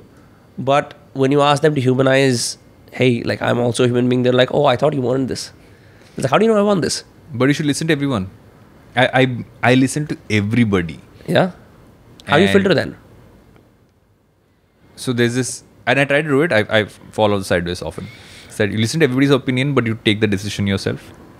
Okay. Because in everybody's advice, there might be one thing you might find, okay, that makes sense. Maybe we can try adding that in or using that somewhere. Or maybe this might make more sense, and could I maybe enjoy that part as well? Like the book piece. The book happened because someone said, why don't you write a newsletter? Yeah. Because everyone seems to be doing that at that point of time. And I was like, I always wanted to write. Okay, let me try it out. My newsletter became a writing sample when I got the book deal. I didn't have to send a writing sample. Nice. And that helped me build a small audience. And I don't write the newsletter anymore. Because at some point, I'm like, I'm just doing it because I have to do it. I'm not doing it because I really want to do it. So I put it on hold, I think, it's in 3-4 months now. Yeah. I'm not sure when I'm going to bring it back or if I'll bring it back. But it became a way for me to channel that part of me which I've always wanted to write. But could never write a book because it felt like too much to do. So I used to write like a prologue or write like one chapter and not go beyond that. But this weekly writing process that kind of built up. So when the book finally happened, I just wrote every day like the way I would write a newsletter. So most of my chapters are short. So I would just write newsletters. Short or shareable. Yeah. And that's how I wrote the book. I literally wrote like anything between 500, 800 to 1,000 words a day. Yeah. 500 words a day. And write about 3 to 4 days a week. Yeah, I discovered this in this book called Building a Second Brain by Tiago Forte. Mm-hmm. I don't know if you know of him. I haven't read this one, bro. Yeah, it's the sort of new age Tim Ferriss with David Perel, who teaches writing on Twitter, where he talks about personal knowledge management and how you can use note-taking in a way that doesn't have to be messy. You know, when most people look at their notes, they're like, I don't want to open it again because it's all over the place. But he says there's this thing called a Hemingway's bridge. The way Hemingway used to write is, just when he knew he had the plot for the next day, he would stop. Because usually the tendency is, oh, I'm in the sweet spot. I'm in the flow. Now let me squeeze out more. It's like just when you're in the flow, you stop, which is so counterintuitive. But what that does is the next day you're back on. Because you're excited about that, the anticipation. So you can write a lot more and you can write in short chunks. If you've read anything from Hemingway, his writing is also very short and powerful. Did you see the Quentin Tarantino episode with Joe Rogan? I did, yes. Remember that part where he talks about his daily schedule? I did not see that part, no. So he's telling Joe Rogan that he used to be this guy who would write every night, late into the night in a bar, and what you would assume a Tarantino would write like, he used to be that person. Wherever the blood and the murder and the sex and the violence is, he's there, yeah. At some point he wanted to switch that up because I think was it right around the time he was getting married? Something like that. So he just switched it up. So now he gets up around 10, 11 in the morning, starts writing a little afternoon, writes till about 5, gets into his pool in his house, and lies on that thing in the pool for a couple of hours and just thinks about what is written that day. That's it? And goes out for dinner, comes back, sleeps early, gets up in the morning, does the same thing again. And I was like, that's the schedule I want in my life. Because I love the reflection part. Because it's like, I got to think about and soak in what I did that day. If I don't let myself have that option, then I'm just going on that cycle. But that soaking in gives me the fodder of saying, okay, the excitement, okay, I want to wake up tomorrow morning and write that. Comes from him saying, okay, I wrote this still here. Now I got to figure what else I'm going to do after that. But he's giving himself those few hours. Arguably, obviously, California, and there's the pool, and there's him on the pool, and obviously that's because he's Tarantino. But I feel that reflection part was so interesting that at the end of the day, if you're not reflecting on how, and I actually do this, I do a pre, I don't do a post reflection ever, which I should. Every Sunday night I sit down and say, okay, what am I planning to do this week? Like, let me just put a few things I need to get done this week. I don't do to-do lists, but I'm like, okay, what's coming up? It's not even like me scheduling a calendar. It's me saying, these are all the things I have to kind of do this week. And they're literally on like a post-it on the side of my table. Keep it simple. Yeah. And that's kind of helped me walk into Monday with less pressure. But I feel this reflection thing is super important and I should do that more. It's generally my morning. Whenever I do write my journal in the morning, it's been like, okay, I woke up with a thought. I want to put it on paper. Let me pick out that book which I have and I just scribble something in for that with that date. I don't do a journal. It's that, and a lot of that ends up in writing in some form of content which I do at some point of time. But you got to kind of dump those ideas somewhere. Yeah, it's so healthy when your consumption becomes a part of the creation you do. It's the best way to keep that knowledge fresh in your head. Otherwise, it just dies in the dumps of your notes. Another note on that. In the same book I also read. So you know how The Godfather was made? You would assume that the novel was as it is, what's the right word? Translated to screen. Yeah. Francis Ford Coppola was hired by these guys. He was an indie director. The entire first film came out of this fat book that he used to keep. There's this idea that the early modern Englishmen had where they kept commonplace books. These are books where you have passages from everyday observation. So you see a tree or you see a man talking or you find something interesting and you using cutouts, you switch passages around because they didn't have what we have, the backspace and the typing and all that, right? And you constantly, whenever you have time, you assess and you categorize the information to make it the strongest version of itself. Now, this guy did something similar. So, he got the novel. He got every single scene that he wanted to do. He got all the visual parts and he would just sit down and write that in the book. He would attach references and photos and everything else.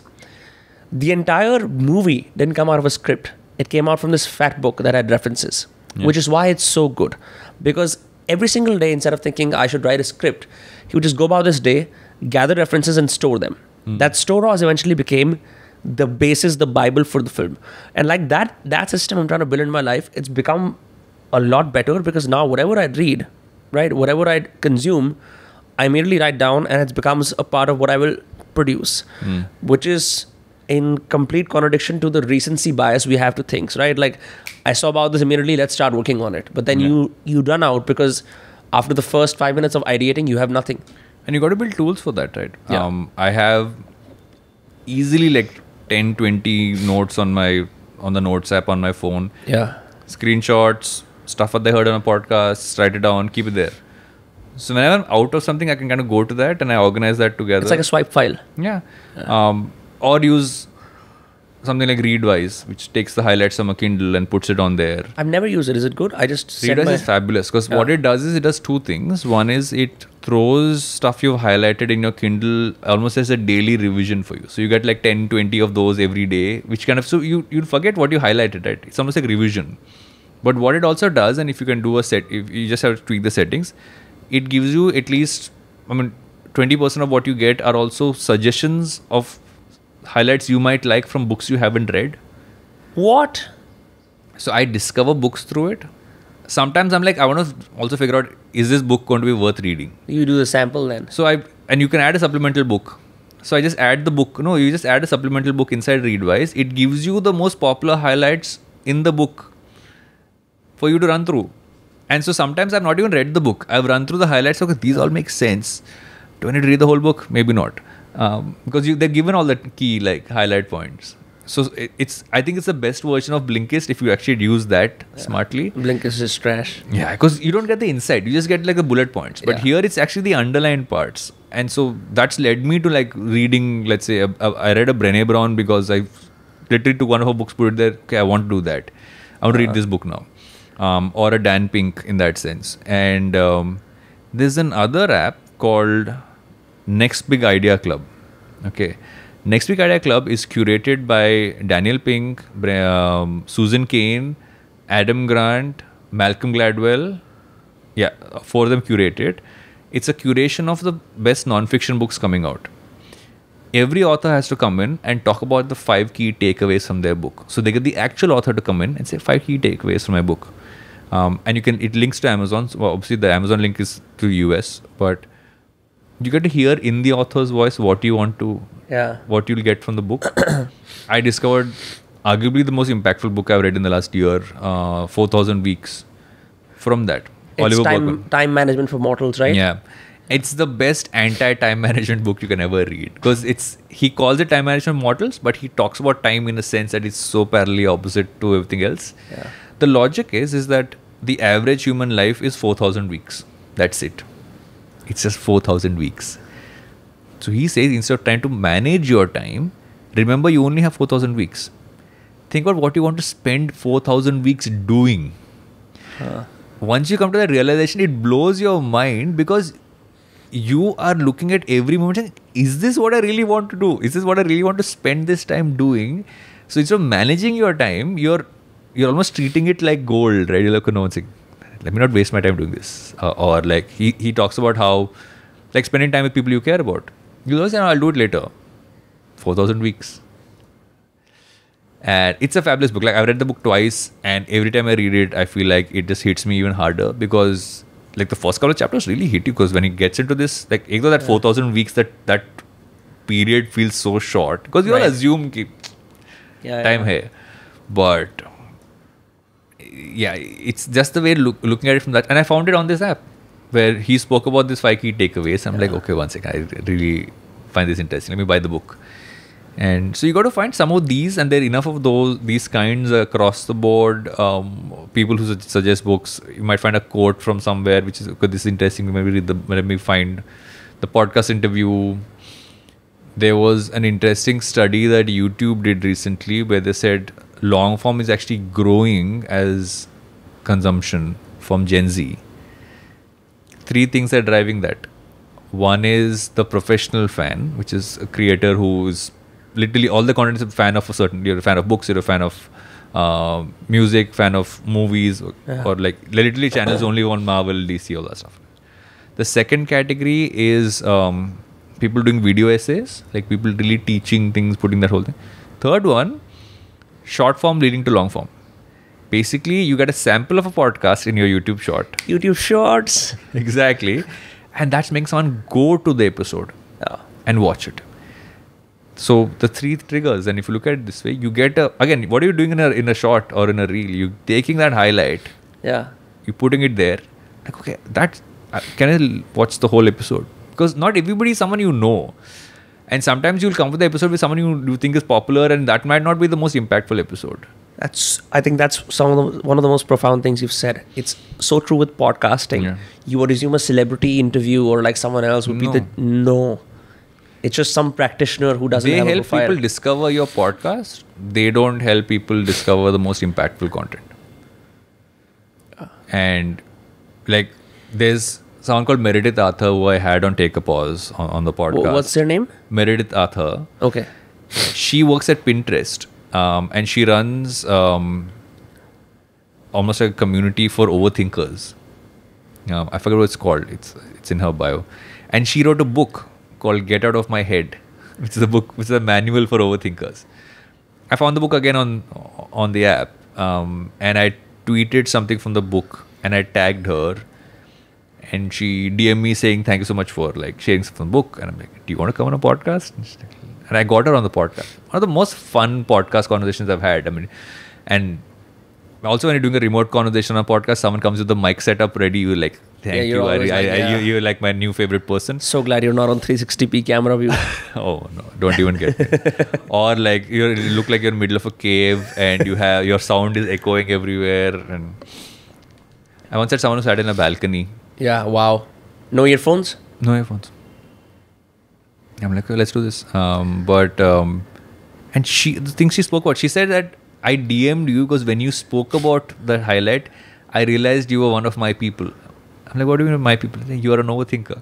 I recognize my people when I see them, when I see what they say. And I'm like, I just love that. And you discover, like, and many people won't know who Meredith is, but her book is so good just for you to understand overthinking. And for you to understand anxiety, for you to understand what are the triggers that make you overthink. Yeah. And I'm like, I would have gotten that from a really popular person. Maybe not. I mean, I'm not discounting anyone who's popular, but sometimes the insights come from like very like unknown faces. Right. I think especially people who are used to speaking out in public too much, after a while you really arrive at that point where they have nothing new to say. They're on like cruise control. Yeah, like performance mode on, versus you get a practitioner who's not idly, but like they're a little sheepish about being out there. Yeah. When you capture them as a podcaster, you're like, let's go here. Yeah. And then like those rusty gears that are only reserved for private conversations, when they start opening up, you realize I'm with a genius. Yeah. Like this is things that you will never arrive at with someone this is their fourth public appearance in the day. Yeah. Because then they're often using a corporate speak, like these are the 4 or 5 points I have to touch. Yeah. And you lose out on the depth, you get the discoverability. Which is why I enjoy Amit Verma's podcast so much. Oh, he is brilliant. I've heard that he's done a 5-hour episode. I do not know how. He just did one. I was on his podcast 3 hours. Okay. And I like to notice how creators create. So I could make out that, because I can see he's done so many notes, because we did it online and I could see that he had notes he'd made on stuff I've done in life or stuff I said on one side. He had connected quotes and studies material on this side, because he would look here when things are happening. We did 3 hours. First time in a podcast, took a loo break. Yeah. Because after 1.5 hours, should we take a break? And he went and made himself a coffee. I went and made myself like one of those turmeric teas and sat down 1.5 hours more. And that's such engaging conversation. Why he has such a captive niche audience. It's not a mass audience, but I think niche is, and I always believe niche is good. Mass is always lowest common denominator. Correct. Is because he has such deep content which has so much weight, and you can't consume that in one shot. It's just like the Lex Friedman podcast. It just takes so much. And it's also wrong to consume it in one shot, because you will never be able to kind of get everything in. You half of it will like you'll zone out. Your mind will zone out at some point of time. You got to take it in bits and pieces. Which is why even when I occasionally listen to like a Joe Rogan, and I feel that Rogan, when he has the right guest, brings out some great insights. Oftentimes also has like some very weird guests, but that I think goes with the territory. And you look at someone like a Rich Roll, even like a Ryan Holiday, right? Ryan doesn't even care about how that camera looks. Like he doesn't even give a fuck about the thumbnails. Forget thumbnails. Have you seen I realized something. His room, even though he has a podcast mic, it's echoey. Yeah. It's got a roomy sound. He's just making the content. He shoots his the content you see on Instagram is all on a GoPro. Yeah. He walks across his farm with a GoPro, puts it in some random places and starts talking to camera, and he sends it to an editor who clips it up. Yeah. I'm like, but it's so rich that you have not even realized it's shot on a GoPro. Him and Robert Greene have single-handedly inspired me the most to be a writer aspiring to be a repeatable genius. They're both repeatable geniuses. Yeah, I agree. They're not, their books are not swan songs that happen only once in a lifetime. Yeah. The output both of those guys have is tremendous. The way it's packaged in different forms on social media is tremendous. Even when I met Manu Joseph, for that matter, I really liked that he wrote a column every single week. There's just something about the habit that is so much more impressive than, so you come out with one book in 3 years, fantastic, no problem with that. But seeing someone kill it week after week after week after week amid tragedy and whatnot is a testament to either their systems or it just looks more achievable. The habit keeps you alive. In many ways, if I had not continued to podcast in 2020, I wouldn't have a form of release. Really? When the pandemic happened, you're obviously dealing with the stress of suddenly having to like figure 300 people working remotely. You're also at home. You outside world looks so bleak. And your family at home, you worried about them as well. It's around that time I started to consume Ryan Holiday a lot more. And one of those fundamental things of like focus on what you can control and what. Right. And I had a mic at home. I just continued to podcast. I did not stop the show. I didn't miss a week. I kept doing it. Yeah. It's such a large part of my day to do some form of content creation because I feel that part is almost merged into my time with myself. It's very little. I don't think it's as much of okay, I'm creating it with someone or doing something. I genuinely, it's like I feel like this is what I'm doing right now is just time for me, and I feel that really helped bring balance to me in many ways at that point of time and kind of brought that, okay, because you always have stuff which you do for work, you do stuff because of responsibility, but there's some things you just do because you want to do them for yourself. And for me, content creation has become that. I just genuinely create the content because I want to. And I always know when it's not something which I'm doing because I want to. Because that starts to seep in. I can make out after like, sometimes it takes a month, sometimes it takes a year. But I will know at a point that 1 second. Either you take a break or you shut this down. Right. And I've had that happen to me many times. But what it hasn't happened to is the podcasting. The formats evolve, the content evolves. Like now for me, take a pause for me is a larger focus in life than let's say advertising is dead. Because I feel that I'm gravitating a lot more towards that kind of content. I want to speak your mind more. Yeah. Yeah. And I also want to talk to people who want to speak about stuff beyond business. Yeah. And at some point, the business one gives people great insight into what they can use in their careers. But how do I give them something they can use in their lives as well? Use for themselves as well. And this fills that gap. And I think at this point, my focus is a lot more on this side. Yeah. Even though you've evolved in your content journey, I will say my best friends who I work with now, as the managers of this content, we all used to collectively listen to AID as people in 2020, 2019, which is huge because I've never in my life listened to a podcast with someone else. We would all listen to it together because you were getting and by the way, people who all have blue ticks now, have built like other companies, you got all of them on. Yeah. So I really, really appreciate that. I've listened to so many episodes. In fact, with Dostcast, I could at least say 3 to 5% is because of AID. That's so nice to hear, man. Yeah, and for real. Because just seeing what you did without... one of the things I really liked about AID also is the listener part, is you were never someone who was trying to strongman the guest or show the meatiest insights. Hey, I'm the host. Just like listening to Kia Madhvani, the Twitter communications head. My God, I always wanted to get someone from the bigger social networks to speak about their policies. You got it on, even though that was way back in the day. It's a priceless show for me. So I just wanted to say that. And that's what I tended to hear from people, and that actually egged me on, right? Yeah. I was not a consistent person with any habit till that point. Yeah. I was a little floopy. Like even in the organization, the good part of being an entrepreneur is you can flip from focus area to focus area. You can move around. I used to always do that. But the fact that people turned around saying, this is what I enjoy about it. And I always constantly take feedback.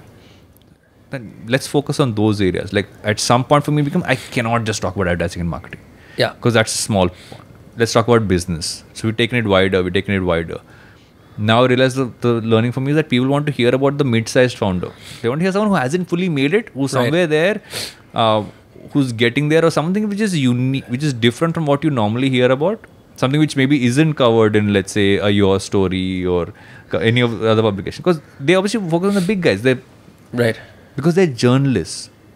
And the reason I don't go heavy on a thing is I'm not Karan Thapar.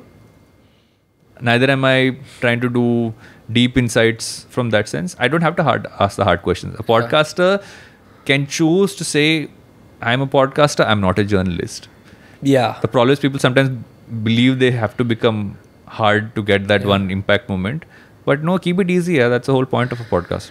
Yeah, my dad has recently changed his mind, but before that he used to believe you are in the media industry. तुम तो media के लोग हो. मैंने कहा media के लोग कैसे यार? हम लोग हैं media के लोग. मतलब एक तरह से हैं, but in the sense what he meant is traditional media. Yeah. It's like asking the hard questions, being a journalist. I was like, yeah, that's great for people who did a journalism background, who have kind of a responsibility and duty to the public to give them news, or what is newsworthy or relevant or timely or urgent. We have none of those things. We can simply pursue our curiosities within the constraints of our show. Yeah. We should be allowed to do that as podcasters, Yeah. Just on that note, a little Tim Ferrissian insight thingy before we end. I've never asked this from someone because I don't think कि हर किसी की process इतनी बढ़िया होती है. But I'm generally curious. What do you do to prepare for a podcast? I don't prepare as at all. कुछ तो होता होगा. Depends on you the Google show. search Okay, people. I'll give an example. Before an AID episode, I would say 15-20 minutes before it. Yeah. I sit down and I start Googling stuff on my guests, look at articles they've done, all that stuff. Sometimes my producers, and I thankfully have good producers, will send me notes, but half the time I'm not reading them. I want to go in with as less information as possible, which is why my questions oftentimes are, if you listen to the questions, they're largely basic. I don't ask them, because a lot of people listening to it want to know the basic stuff. They want to know the base level insights, get the foundational information there. So I try not to over prepare, because every time I have over prepared, I've not done as well on the podcast according to me, because I've tried to come up with too many angles, too many questions, everything else. But now I'm like, no, I'm just going to go in. It literally half the time is 5 things scribbled on my iPad. But when I do take a pause, I actually have a little more notes, because I try to get into, okay, what else have they done in life? So then I have some of my team kind of put out stuff, what they've done in life. And I look at that, I would say, again, that same half an hour before. I try not to over-prepare beyond that period. Yeah. Half an hour, 20 minutes before, and say, okay, these points seem interesting. We note that down. And I always ask the guest before we hit record, are there things you want to talk about? Are there things you don't want to talk about? And I've also had, full honesty, I've had a podcast for AID where I misunderstood what the guest did.